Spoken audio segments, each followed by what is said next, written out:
Señor los bendiga, que esta mañana sea una mañana de bendición y este fin de semana que el Señor los llene de bendición, de una oportuna bendición para sus vidas, en vuestros hogares una vez más, y deseando que estemos juntos viendo el último tema del seminario Limpiando la Cizaña. Ustedes saben que sin más preámbulos estaremos comenzando hoy. Este es el cuarto tema, y necesitamos poner atención.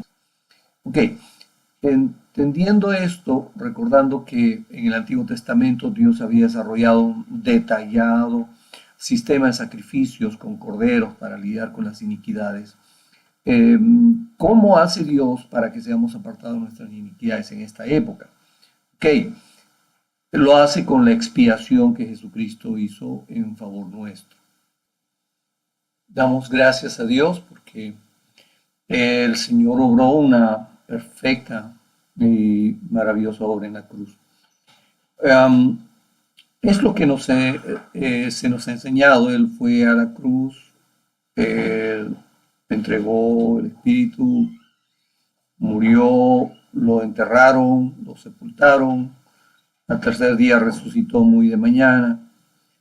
La cosa es que no sabemos qué otra cosa más hay en el tema, pero yo creo que es importante que, aunque se nos ha enseñado esto, nosotros sabemos que es una verdad histórica. Lo que no se nos enseñó es qué hizo esos 3 días. Entonces, es justamente lo que Él hace para completar toda la ceremonia de la expiación en Levítico 16 en favor nuestro. Recuerden que Levítico requería de un sacerdote, un sumo sacerdote vestido de lino fino, limpio. Tenía que el sacerdote sacrificar un becerro por él. Habían 3 corderos más, aparte del cordero de holocausto del sacerdote. O sea, eran 5 animales involucrados en toda la ceremonia. Pero aquí vamos a identificar que Jesús es cada uno de estos elementos, porque cumplió literal, cabalmente, todo Levítico 16. Ahora, en estos temas que hemos estado estudiando, nos hemos ocupado de la condición del hombre. Ahora sabemos que el hombre necesita de la ayuda de Dios para salir de la condición de iniquidad en la que se encuentra. Esta condición alejada de la gracia, en donde solo no puede volver hacia la gracia. Entonces las personas no se dan cuenta que tienen iniquidad, están en un modelo allí dando vueltas, siempre sin salida, con unas circunstancias repetitivas que no le dejan avanzar. Entonces, esto es lo que no se han dado cuenta, que hay, es como una prisión, como una cárcel de iniquidad en la que ellos están allí prisioneros. Pero Dios ha diseñado para ellos algo diferente. Dios ha diseñado un perfecto y maravilloso paraíso en sus vidas. Dios quiere que sean libres, vivan totalmente, no en iniquidad. Y esto es lo que hemos estado viendo. Ahora, la solución es la expiación que Jesucristo hace en la cruz. Él cumple perfecta y completamente lo que Levítico 16 demandaba respecto a la ceremonia de la expiación. Esto es muy importante, y ahora vamos a entender todo esto más profundamente. Veamos 9 aspectos importantes que tienen que ver con esta verdad. La obra que Jesucristo hizo fue perfecta, fue algo muy detallado lo que Él ha hecho, y nos va a ayudar a nosotros a entender cómo es que podemos salir de la iniquidad. Ahora, primero, Jesucristo es nuestro sumo sacerdote. Él a diferencia de los del Antiguo Testamento, es un sumo sacerdote perfecto, santo, inocente, sin mancha, único, suficiente, eterno.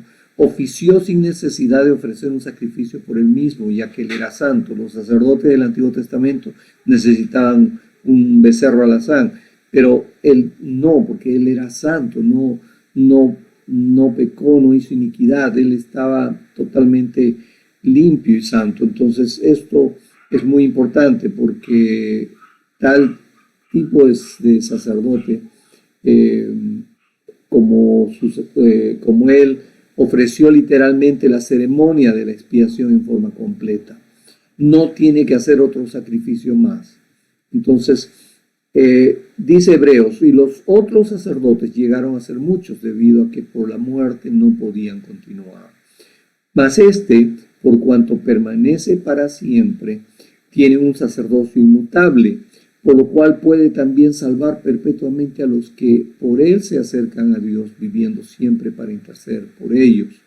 Porque tal sumo sacerdote nos convenía, santo, inocente, sin mancha, apartado de los pecadores, y hecho más sublime que los cielos, que no tiene necesidad cada día, como aquellos sumos sacerdotes, de ofrecer primero sacrificios por sus propios pecados y luego por los del pueblo, porque esto lo hizo una vez para siempre, ofreciéndose a sí mismo. Qué maravilloso tener un sacerdocio y un sacerdote así. Ahora, él está en los cielos, sigue oficiando su sacerdocio contigo, conmigo, con todo su pueblo, con toda su iglesia, y es que él está intercediendo por nosotros. Ahora, veámoslo en el siguiente punto. En segundo lugar, Jesucristo es el Cordero de la Reconciliación. Y cuando hablamos del Cordero de la Reconciliación, es que Él está en la cruz, ¿no? Él dice, Elí, Elí, lama sabactani, Padre, Padre, ¿por qué me has abandonado? Lo que está pasando aquí es que es la frase final cuando el Señor terminó de confesar cada iniquidad. Él cargaba las iniquidades para sacarlas fuera. Por eso es que hay separación. La iniquidad produce separación. Isaías 59:2 dice, pero vuestras iniquidades han hecho división entre vosotros y vuestro Dios, y vuestros pecados han hecho ocultar de vosotros su rostro para no oír. Ok, la iniquidad produce separación. Entonces, se llevan nuestras iniquidades para reconciliarnos con el Padre, y Él es el Cordero de la Reconciliación. Acuérdense los sacrificios involucrados, el Cordero de la Reconciliación, el que se le transferían las iniquidades y luego se hace un acto profético, llevarlo al desierto y para que devuelva las iniquidades o sacarlas fuera del campamento. Okay. Esto lo hizo él en vivo y en directo, ya no era un acto profético. Entonces, él está actuando como un perfecto sacrificio. Vamos a avanzar. Jesucristo es el Cordero de la expiación. Ya no solamente de la reconciliación, sino de la expiación. Y lo que estamos escuchando ahí son los clavos de la cruz. Cuando Él está allí en la cruz, ¿no? Derrama su sangre para expiarnos. Es el Cordero de la expiación. Su sangre cubre nuestras impurezas, pecados y rebeliones. Dice Hebreos 9, pero estando ya presente Cristo, sumo sacerdote de los bienes venideros, por el más amplio y más perfecto tabernáculo, no hecho de manos, es decir, no de esta creación, y no por sangre de machos cabríos ni de becerros, sino por su propia sangre, entró una vez para siempre en lugar santísimo, habiendo obtenido eterna redención. Qué hermoso saber esto. No es solamente el que saca nuestras iniquidades, nos reconcilia con el Padre, sino el que cubre nuestras impurezas, pecados, rebeliones, iniquidades, son cubiertas con su preciosa sangre. Nos compró con su preciosa sangre. Cuarto, Jesucristo venció a la muerte. Con su muerte, el Señor Jesús vence a la muerte y al Hades. Dice Apocalipsis, el que vive, estuve muerto, pero ahora vivo por los siglos de los siglos y tengo las llaves de la muerte y del infierno o Hades. Ok, entonces, aquí el Señor establece un precedente muy interesante. Que a veces se nos pasa de la lectura bíblica. Cuando vemos el cielo se oscurece, el velo del templo se parte en dos, hay un terremoto, las rocas se partieron, entonces en ese momento los muertos empezaron a resucitar. Esto es tremendo porque dice Mateo, las tumbas se abrieron y muchos de los que confiaban en Dios ya habían muerto, volvieron a vivir. Esto es después de que el Señor clama, expira y ya Él entrega el Espíritu, como dice humanamente, murió, como decimos los cristianos, durmió, y aquí es donde Él ya entrega su vida. Okay. Aquí sucede algo tremendo. Dice Mateo, las tumbas se abrieron y muchos de los que confiaban en Dios, que ya habían muerto, volvieron a vivir. Después de que Jesús resucitó, estas personas entraron en Jerusalén y mucha gente los vio. Entonces, aquí tenemos un suceso muy único y es tremendo, porque se nos dice que si Él venció a la muerte, y todos pensamos de que venció a la muerte cuando lo ven a Él resucitado el tercer día, el primer día de la semana. Pero curioso, apenas Él entregó el Espíritu, empezaron a resucitar los muertos. Y ya después de que Él resucitó, ellos entraron a Jerusalén. Esto es una cosa sorprendente. ¿Por qué? Porque tenemos que verlo en una perspectiva de paradoja, ¿no? Por decirlo así. Por un lado, Él se despojó a sí mismo. Acuérdense que Él entregó su deidad. No estimó ser igual a Dios, no con qué aferrarse, sino que se despojó. Ok. Pero por otro lado, Él dice, en tus manos encomiendo mi espíritu. Ok. En Filipenses se nos dice que se despojó de su deidad para ser perfectamente hombre, pero ahora como hombre, ¿no? Está entregando su vida, está entregando la vida al Padre. Entonces, aquí sucede que hay dos naturalezas, ¿no? La naturaleza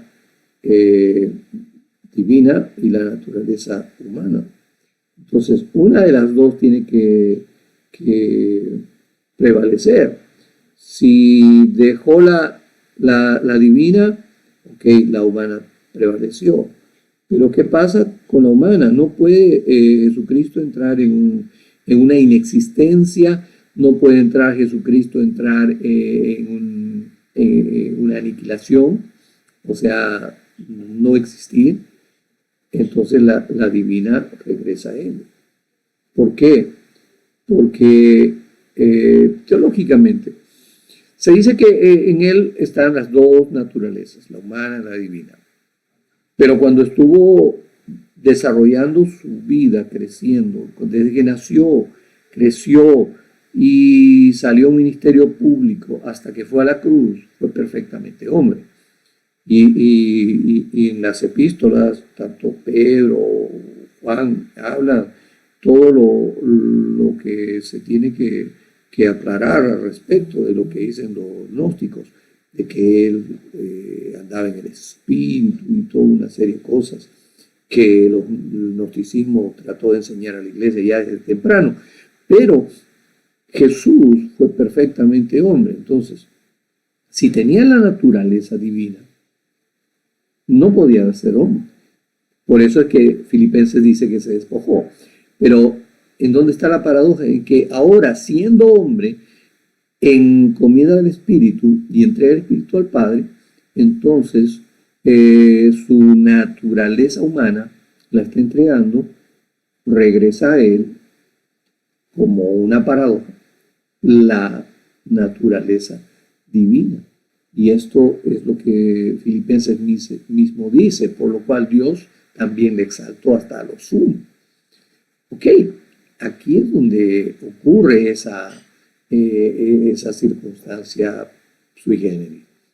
Cuando el Señor entrega el Espíritu, en ese mismo hay una conmoción cósmica, por decirlo, el cielo se nubló, hay un gran terremoto, se partió el velo del templo, hay toda una conmoción y los muertos resucitan. ¿Por qué? Entendámoslo, Jesús en el Antiguo Testamento, en varias de sus parucías, es considerado como Jehová Sabaoth. Y Jehová Sabaoth significa el Señor de los ejércitos, Dios de los ejércitos. Ok.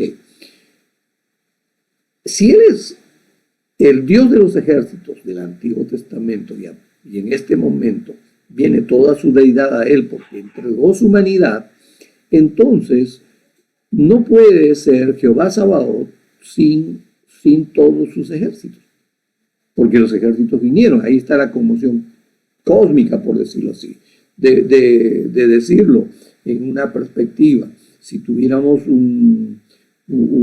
que visualizar el hecho, el Señor está siendo llevado por el Hades y la muerte, son espíritus enviados de esas familias, las familias de los que cuidaban el Hades y los que cuidaban la muerte, que esos demonios están arrastrándolo hacia el inframundo, pero en ese momento viene su deidad y esos demonios son destruidos, pero vienen sus ejércitos y los ejércitos del Señor establecen una batalla porque el Señor está bajando, está descendiendo, pero habían algunos muertos que recién estaban siendo llevados al inframundo. Esos fueron soltados sus captores porque hubo una pelea entre los ángeles de Dios y esos demonios que gobiernan la muerte y el Hades, y es así como hay una resurrección inmediata. Esto, por cierto, ustedes van a decir, bueno, qué tremenda imaginación, pero aquí estamos viendo algo muy importante. Dios está haciendo una labor muy particular. ¿Por qué? Porque Jesucristo es enviado a las partes más bajas de la tierra. Este es el quinto suceso que Jesucristo lleva a cabo. Vamos a entenderlo adecuadamente. ¿Cómo es eso? De la cruz hacia el Hades o Seol. Esto y eso de que subió, ¿qué es? Sino que también había descendido primero a las partes más bajas de la tierra, como la Reina Valera lo dice. En la Biblia latinoamericana dice subió, se refiere al que antes había bajado con los muertos al mundo inferior. ¿Ok? Y la Biblia textual, y esto que es, y eso de que subió, ¿qué significa? Sino que también había descendido a las profundidades de la tierra. Ok, en varias versiones se nos aclara esto. Entonces, hay dos lugares que la Biblia escribe en el mundo inferior. Uno, que es el infierno, y el otro es el lugar de los muertos. Ok, el lugar de los muertos se llama en hebreo Seol y en griego Hades. En este lugar estaba el seno de Abraham, que también lo llamaban el paraíso o el paraíso cautivo. Y el Señor hace tres labores específicas cuando bajó a las profundidades, lo que se llama inframundo o mundo inferior. Primero fue y proclamó en el infierno. Segundo, anunció su victoria entre los muertos. Y tercero, llevó la cautividad, o sea, el paraíso cautivo se lo lleva al cielo. Vamos a ver primero. Jesucristo va a las partes más bajas de la tierra, o sea, va al Tártarus o infierno y proclamó. Ok, cuando hablamos de esto es que el Señor va directo a las profundidades del Hades. Esto es, fue a proclamar, porque proclamar es legislar, decretar, notificar. En el griego Tártarus se traduce infierno, literalmente significa el abismo más profundo. O sea, es allí una prisión de ángeles caídos, de demonios. En 1 Pedro dice, y de esta manera fue a proclamar su victoria a los espíritus que estaban presos. Dios habla hoy. En la Biblia española dice, fue entonces cuando proclamó la victoria incluso a los espíritus encarcelados. Uno de los ángeles caídos que están presos en el infierno es Azazel, quien fue encargado de contaminar con iniquidad la creación. Azazel está preso en el Tártaros, en el infierno, es ese demonio que contaminó con iniquidad antes del diluvio. Toda la civilización humana fue contaminada con iniquidad. Dice el libro Enoc que los apóstoles y el pueblo judío por los primeros siglos reconoció como un libro inspirado por Dios, y actualmente hay un gran número de siervos que están reconociendo que es un libro inspirado por Dios, por sencillas razones de que se ha hallado estos escritos de periodos anteriores a Jesucristo y que demuestran de que no fue escrito después de Cristo, sino mucho antes. Entonces, aquí, el libro de Enoc dice, en el capítulo 10, del verso 4 en adelante, dice, además el Señor le dijo a Rafael, encadena a Azazel de pies y manos, arrójalo en las tinieblas, abre el desierto que está en Dudael y arrójalo en él. Bota sobre él piedras ásperas y cortantes, cúbrelo de tinieblas, déjalo allí eternamente sin que pueda ver la luz. Y en el gran día del juicio que sea arrojado al fuego. ¿Ok? Esto es lo que sucedió con los ángeles caídos, es lo que está refiriendo el pasaje que hemos leído respecto a que el Señor fue y proclamó. ¿Ok? ¿Qué proclamó el Señor? Primero, que todas las iniquidades desde Adán hasta ese día quedan anuladas y devueltas a Azazel conforme Levítico 16:22, porque Azazel había contaminado la raza humana. Segundo, que las iniquidades que se originen en el futuro quedan anuladas por su obra en la cruz. Okay, esto es tremendo porque el Señor confronta a Azazel en ese lugar. Ya no es un acto profético, ahora en vivo y en directo el Señor está confrontando a Azazel, lo está combinando a que todas sus iniquidades que él contaminó, todas eran devueltas. Ya no era el cordero al que el sacerdote, el sumo sacerdote, había impuesto sus manos, había transferido las iniquidades y en un acto profético era echado al desierto. Ahora estaba el Señor en el lugar donde estaba Azazel mismo, y para visualizarlo de alguna manera, tiene ese lugar, el infierno, un lugar hediondo, caliente, terrible, pero de un momento a otro se percibe un aroma fresco del lirio de los valles y rosa de Sharon, se manifiesta, hay una luz potente de la presencia del Señor y todos sus ángeles.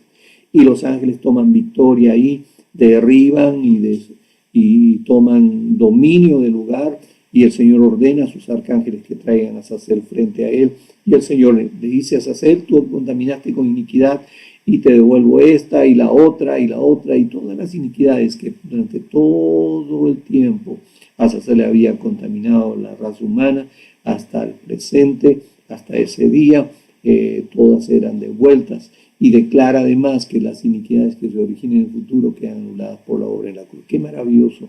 Las tuyas, las mías, todas quedan eliminadas allí. En este momento que el Señor completa la reconciliación, porque terminó de confesar todas las iniquidades. Como decíamos, como ese desierto que es llevado al desierto y sacaba las iniquidades. Era necesario devolver las iniquidades a lo profundo, sepultarlos. Lo había profetizado en Miqueas. Dice, Él volverá a tener misericordia de nosotros, sepultará nuestras iniquidades y echará en lo profundo del mar todos nuestros pecados. El Señor, decíamos, hace tres cosas en el inframundo. Lo primero fue y proclamó el infierno. Acabamos de verlo, acabamos de entenderlo, acabamos de ver que ya no era un acto profético, sino que Él fue y proclamó que nuestras iniquidades quedaron atrás. Ahora, lo segundo es que anunció su victoria entre los muertos, ¿no? Y vamos a ver esto segundo.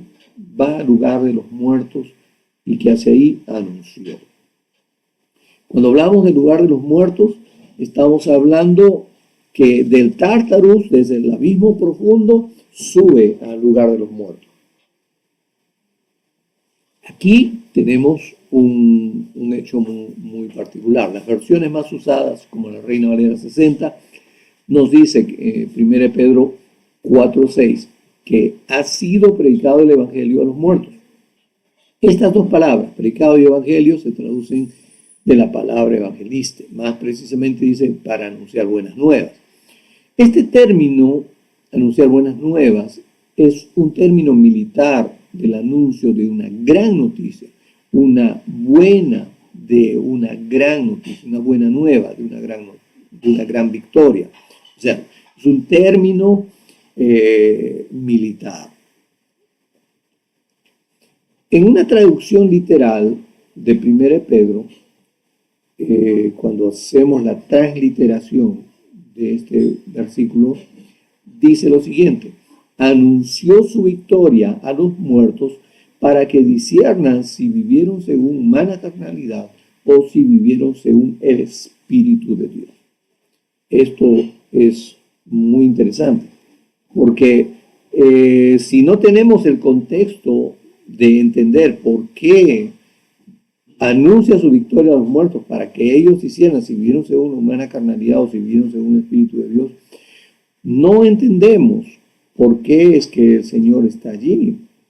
Mire, el Señor visitó el lugar de los muertos para ver a aquellos humanos que vivieron desde Adán hasta después del diluvio y antes que Abraham muriera, ¿no? Entonces, aquí, esa gente que murió aún siendo obediente a Dios y también estaba en ese lugar junto con los desobedientes y malvados, tenían que ser ayudados, rescatados, porque los que murieron siendo obedientes, ellos esperaban al Redentor, porque Dios siempre se apiadó de los suyos. Entonces, aquí es donde necesitamos entender esta parte. Miren, su visita era especialmente para los obedientes de Dios. O sea, los que esperaron desde que murió Adán, Abel y toda la descendencia hasta el mismo Noé, después del diluvio y antes del diluvio, todos los que murieron hasta antes de Abraham, para ellos era esta visita, todos los obedientes. ¿Cuál fue el anuncio? ¿No? Anunció su gran victoria que estaba consumada. Acuérdense, en la cruz derramó su sangre, era cordero de expiación. En lo profundo del Tártarus, él dejó todas las iniquidades, era el cordero de la reconciliación, nos reconcilió. Ok, como cordero de reconciliación, perdón, de expiación y reconciliación, estaba completado. Aún como cordero de holocausto, porque el cordero de holocausto también era sacrificado, estaba la obra consumada. Entonces, su anuncio era para separar a los que vivieron conforme al Espíritu de Dios, para separar a los que vivieron en humana carnalidad. Y era necesario el anuncio de su victoria para dar un siguiente paso, que era llevar a los justos con él.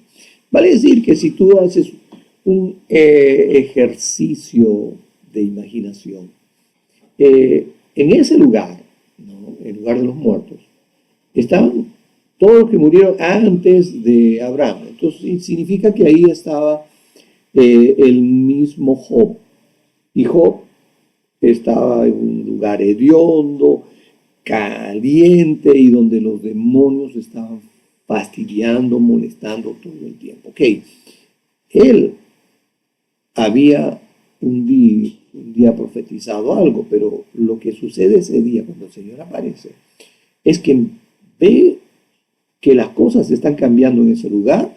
Hay una frescura Ya no hay hedor, hay aromas de rosa, Sharon, de lirio y los valles, y una luz intensa se levanta de en medio de las cenizas del suelo de ese lugar, y se levanta una luz tan intensa, y él empieza a ver una silueta que reconoce. Y entonces se postra y le dice, mi Señor. ¿Por qué? Porque se acuerda que una vez dijo, yo sé que mi Redentor vive, y aún de las cenizas Él se levantará y me tomará. Qué tremendo. Él lo había profetizado y lo vivió. Y reconoció a su Señor. El Señor se inclina, lo levanta y le dice, Job, no te preocupes que nos vamos a ir a casa. Mira qué hermoso, porque en ese lugar había gente muy importante. Había gente como Adán, como Eva, como Abel, como Sed, como toda la descendencia Sed, los padres de Enoc, el mismo Noé, Sem y todos los que murieron antes de Abraham, que eran hombres que siguieron el hilo carmesí del sacrificio del Cordero y que honraron a Dios. Ok, estos tenían que ser llevados con él al justo lugar donde él les esperaba. Ok, entonces va al seno de Abraham para llevarlos al cielo. Ok, y esto es lo que sucede luego que él va al lugar de los muertos, o sea, del lugar de los muertos al seno de Abraham. Esto ocurre pues de una manera muy especial, ¿no? Porque decíamos, proclamó el infierno, ya el Señor hizo la reconciliación, anunció su victoria entre los muertos y separó a los que eran buenos, los buenos, y ahora está llevando la cautividad, o sea, el paraíso cautivo al cielo. Vamos a entender esto.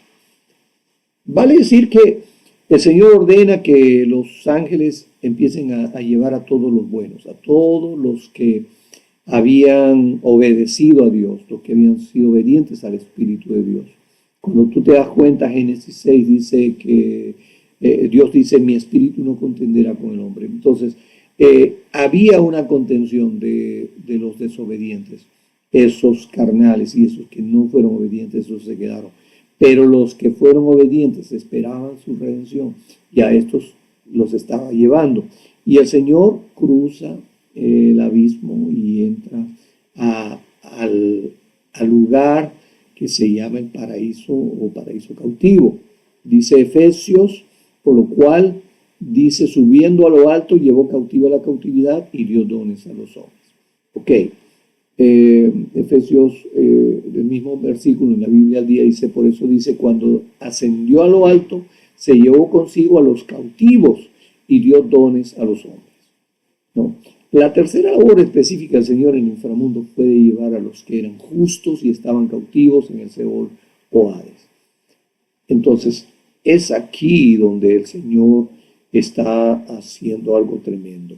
Vamos a entender que el Señor está tomando un botín conformado por los que obedecieron al Espíritu de Dios desde Adán hasta antes de Abraham y los que estaban en el seno de Abraham, todos los que esperaban. Cuando el Señor llegó al seno de Abraham, de frente va y saluda a Abraham y les dice, vamos a irnos a casa.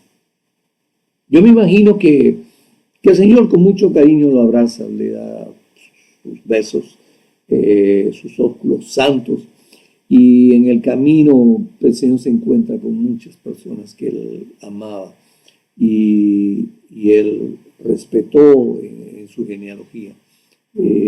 Estaba ahí Ruth, estaba Noemí. Ruth le dice, abuelita, nos vamos a ir a casa. Estaba Boaz, el mismo David que viene danzando y lo abraza, le dice, nos vamos a casa. Y yo me imagino que dice, padre, nos vamos a casa, porque es de su descendencia. Todos los que estaban allí habían estado esperando. Ok, Los cautivos fueron llevados al cielo por la obra de Jesucristo realizada en la cruz, que es un justo botín.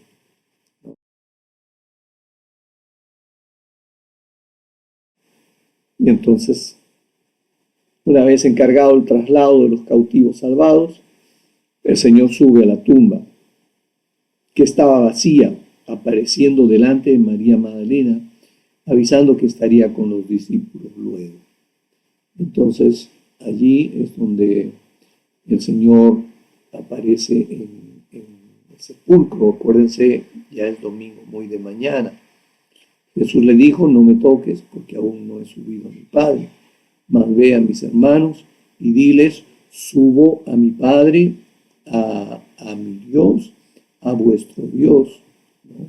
Y el Señor en ese instante, entonces, lo que hace fue llegar al sepulcro donde estaba María Magdalena. Fíjense, estamos viendo... ¿Por qué lloras? ¿A quién buscas? Señor, si tú has llevado su cuerpo, dime dónde lo has puesto y yo lo llevaré.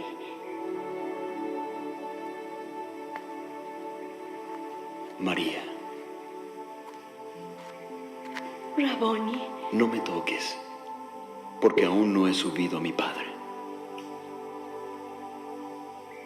Pero ve a mis hermanos y diles: subo a mi Padre y a vuestro Padre, a mi Dios y vuestro Dios.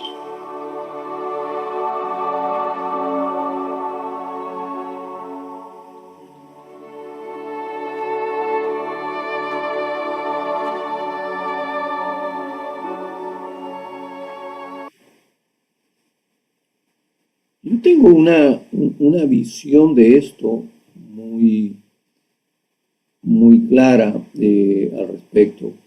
Yo lo veo con más acción. Veo en este pasaje a María Magdalena que va corriendo y quiere abrazarlo, y el Señor dice: espérate, no me toques. Eso es interesante, porque el Señor está encargando algo muy importante. Ahora, si ustedes se han percatado, esto es muy de mañana, se supone que es las 6 de la mañana, más o menos. Pero podría ser las 5 de la mañana o 5 y tantos, cuando está rayando el alba, que es la hora que dice la Biblia. Pero luego el Señor recién aparece casi en la tarde. ¿Qué hace desde esa hora hasta la tarde? Entonces el Señor sube ahora al segundo cielo para encontrarse con sus ángeles. Aquí es donde tenemos algo muy, muy interesante, ¿no? Tenemos al Señor en el segundo cielo. Aquí ocurre algo que Colosenses 2:15 nos trae luz, y esto es el séptimo hecho que sucede, que Jesucristo despojó a Satanás y a sus huestes. Dice Colosenses: y despojando a los principados y a las potestades, los exhibió públicamente, triunfando sobre ellos en la cruz. Colosenses 2:15. La palabra despojando es apekdusamenos. Este es un vocablo griego que es usado en los ejércitos, y su uso o acepción directa es cuando refiere a la ceremonia de degradación de un alto oficial del ejército vencido, ¿no? Entonces, cuando hablamos de esto, estamos hablando de algo que realmente refiere a una ceremonia de degradación. Aquí estamos viendo un ritual de degradación de un ejército, en donde quitan los rangos, todo lo que significa su gloria de un militar, es quitado, es arrancado de él, inclusive la espada es rota para enseguida esta persona es declarado paria porque es arrojado de ese campamento. Por esa razón, esto se llama degradación, despojo.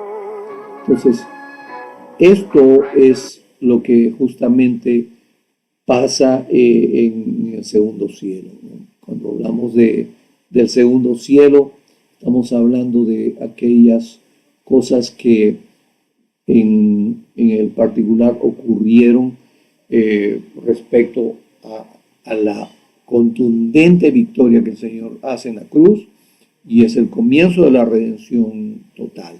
Aquí el Señor desarrolla una ceremonia de degradación a los altos mandos del enemigo y a su líder Satanás. Esta ceremonia sucede en el segundo cielo, antes de entrar al tercer cielo. Los generales vencedores toman los rangos y títulos del general vencido. El Señor hace lo suyo con Satanás.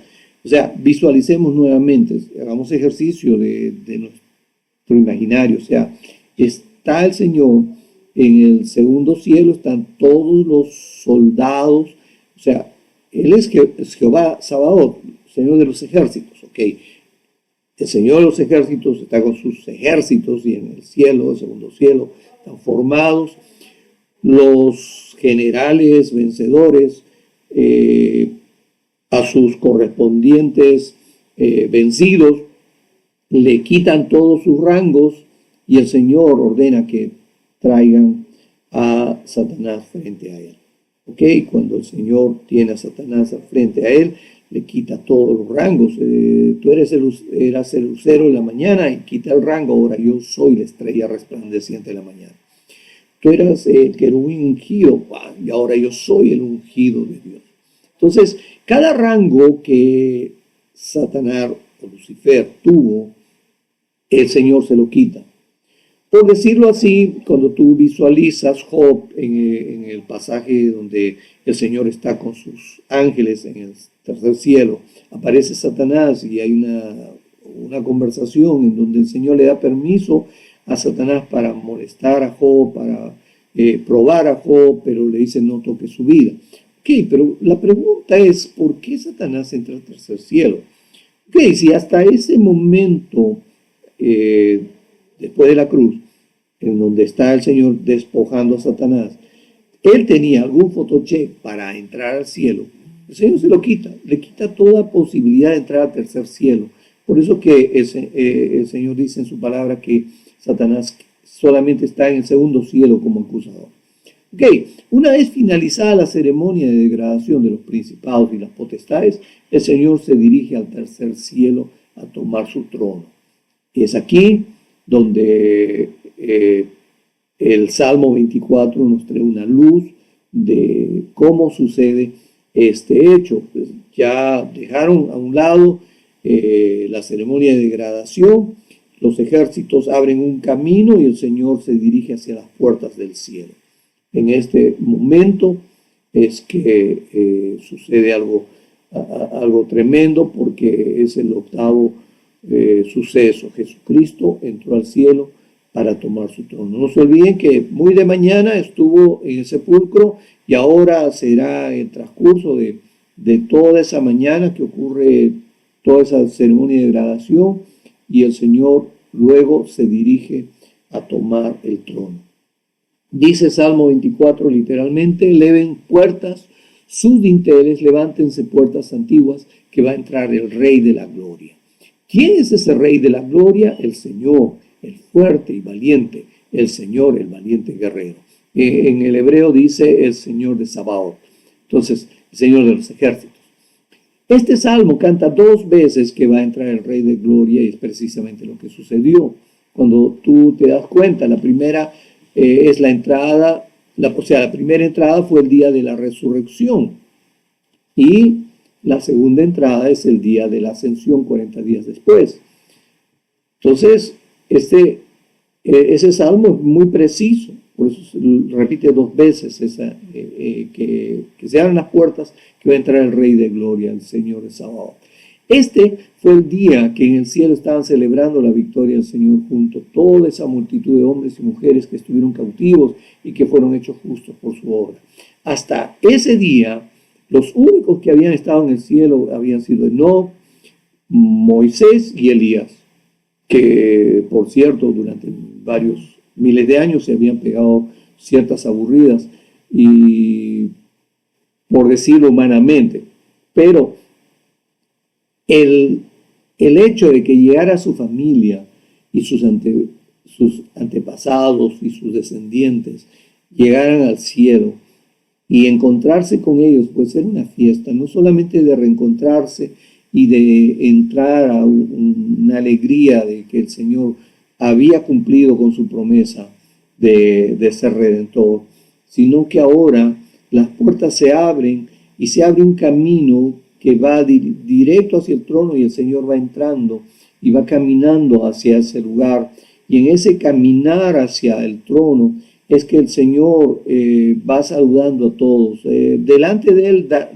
David iba danzando, María, la hermana de Moisés, iba danzando con su pandero, iban danzando todos los levitas, los sacerdotes, Datán, Coré, estoy confundiendo los nombres, estaba Asaf y Jedutum, y todos los salmistas estaban allí danzando con su música y con todos los coros que tenían. Todos iban danzando y el Señor iba dirigiéndose hacia el trono. Desde ese día, los que mueren siendo salvos por Jesucristo van directamente al tercer cielo, al paraíso del Señor que ahora está allí. Esto es lo que nos debe llevar a nosotros a una tremenda expectación, porque cuando el Señor se sentó en el trono, el Señor hizo un campo, se puso a un lado, se acomodó de tal manera para que de una maravillosa forma de la creatividad de Dios, Él nos haga un espacio para que estemos sentados juntamente con Cristo en los lugares celestiales. Por decirlo, el Señor lo hizo perfecto. Y noveno es que el Señor logró nuestra salvación completa. Mira, yo te voy a llevar a un paseo por el libro de Hebreos para que te des cuenta de esto. Desde el verso 2 del capítulo 10, pero habiendo ofrecido un solo sacrificio por los pecados, se sentó para siempre a la diestra de Dios, en ese lugar donde dice que también estamos sentados juntamente con Cristo. Esperando de ahí en adelante hasta que sus enemigos sean puestos como estrado de sus pies, porque con una sola ofrenda ha perfeccionado para siempre a los santificados. También el Espíritu Santo nos da testimonio, porque después de haber dicho: este es el pacto que haré con ellos después de aquellos días, dice el Señor, pondré mis leyes en sus corazones y en sus mentes las inscribiré. Y él añade: nunca más me acordaré de los pecados e iniquidades de ellos. Pues donde hay perdón de pecados no hay más ofrenda por el pecado. Así que, hermanos, teniendo plena confianza para entrar en el lugar santísimo por la sangre de Jesús, por el camino nuevo y vivo que Él nos abrió a través del velo, es decir, su cuerpo, y teniendo un gran sacerdote sobre la casa de Dios, acerquémonos con corazón sincero, en plena certidumbre de fe, purificados los corazones de mala conciencia y lavados los cuerpos con agua pura. Qué precioso. Yo creo que tú y yo ahora podemos entender profundamente todo lo que este pasaje de Hebreos está diciendo. Miren cuánto trabajo realizado en estos 3 días. Asómbrense de ver todo lo que el Señor ha hecho. Miren, perciban en detalles 3 días. En tu gran amor no, no se quedó ahí en el sepulcro. En algún momento que se cerró el sepulcro, el cuerpo fue transfigurado y vuelto a unirse a esa eterna unión de Dios y su humanidad. Y entonces, cuando abrieron temprano el domingo, ya estaba la tumba vacía. Pero mira todo lo que hizo. Es tremendo, no lo hemos visualizado. Por eso, ahora te pregunto, ¿tú estás consciente ahora que Jesucristo ha logrado algo muy grande? Yo creo que tu respuesta es afirmativa. ¿Puedes vivir a la altura de lo que hizo Jesucristo por ti? Yo creo que tú deseas hacerlo.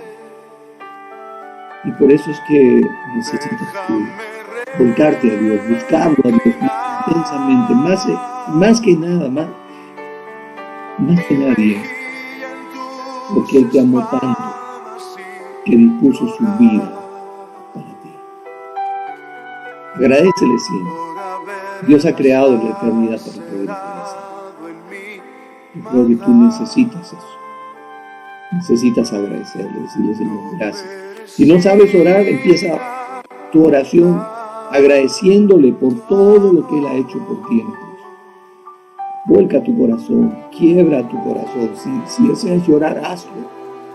Porque la emoción no solamente te va a embargar a ti, así como te está embargando en este momento, pero agradécele por todo lo que Dios ha hecho. Esa obra fue perfecta. Y por eso es que Él te perdona. Por eso es que Él te limpia tus iniquidades, te perdona tus pecados, tus rebeliones, tus iniquidades, te limpia, te vuelve a la gracia, te vuelve al diseño que tú tienes de Él. Es todo por hoy, mis hermanos. Yo creo que estamos conscientes de que el Señor ha hecho algo tremendo por nosotros. ¿Sí? Creo que ustedes tienen muchas preguntas hoy, mucha expectación de que Dios esté tratando con ustedes. Yo les digo, si ustedes tienen curiosidad de esto, de saber más, yo sé que van a escribirme o van a comunicarse con nosotros. Tengan en cuenta que pueden escribirnos al correo, pueden comunicarse por inbox en el Facebook, y de alguna manera, si conoces a alguien de la iglesia, búscalo, comunícate. Van a tener mucho deseo de ayudarte y orar contigo. Quisiéramos ayudarlos en un tiempo de oración. Hagamos una cita con ustedes. Quizás sea oportuno que podamos orar de alguna manera por algunas iniquidades. Escríbanos. Vamos a poder ponerles en acceso a un tipo de oración que ustedes necesitan, y estaremos con gusto enviándoles un archivo para que ustedes puedan, si desean, descargarlo, pero en particular para que ustedes puedan recibirlo en su correo personal. Escriban, denos su correo, denos un mensaje con su correo, su email, y les enviaremos esta parte como una separata, una guía de oración para que ustedes puedan orar por no solamente las iniquidades, sino aquello que podría estar afectando sus vidas en el mundo espiritual o en el mundo natural, y ustedes necesitan pedir perdón a Dios. Ok, sin más, nos despedimos deseando que el Señor los bendiga mucho, deseando que el Señor traiga sobre ustedes una perfecta bendición en todo. Deseamos que el Señor los guarde en su salida y su entrada, que el Señor esté con ustedes en cada momento. El Señor los bendiga.